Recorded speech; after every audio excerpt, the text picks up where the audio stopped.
બજારમાં આજે આટલી ભીડ શું કામ હતી? તો જય માતાજી મિત્રો, મારું નામ કિશન છે અને હું મારી ફેમિલી હારે મુંબઈમાં રહું છું. સ્વાગત છે તમારો મારા મિની બ્લોગમાં. આજ છે બ્લોગ 34 અને મુંબઈમાં આવવાનું ત્યાં છે અમને 39 ડેઝ.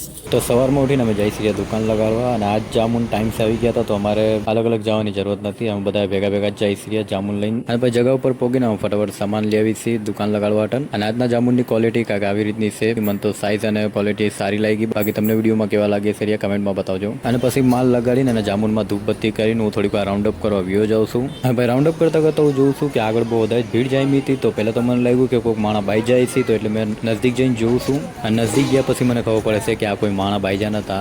અસલમાં એક ટેમ્પો એટલી જગ્યા રોકી લીધી હતી કે ગાડી સાથે પૂરા માણા બી જામ થઈ ગયા હતા. અને મારી ગુણે જે બી માણા દૂરથી જોતે ને એવું જ લાગત કે આ કોઈક માણા બાઈ જાય. તો મારી કાંઈ ગલતી નથી. અને પછી રાઉન્ડ અપ કરીને પાછો દુકાન ઉપર આવી જાઉં છું. અને 3 વાગ્યા લગી મેં દુકાનદારી કરી છે. અને પછી દુકાન બંધ કરવાનો ટાઈમ થઈ જશે, તો પછી દુકાન બંધ કરીને અમે ઘર આટે નીકળી જાય છે. અને આજનો બ્લોગ આપણે આ જોઈન કરીએ છીએ. આ બ્લોગ તમને કેવો લાગ્યો છે કમેન્ટમાં બતાવજો. અગર બ્લોગ સારો લાગ્યો હોય તો વિડીયોને લાઈક કરજો અને પેજને ફોલો કરી લેજો અને ચેનલને બી સબસ્ક્રાઇબ કરી લેજો. મળીએ આપણે બીજા બ્લોગમાં. જય માતાજી.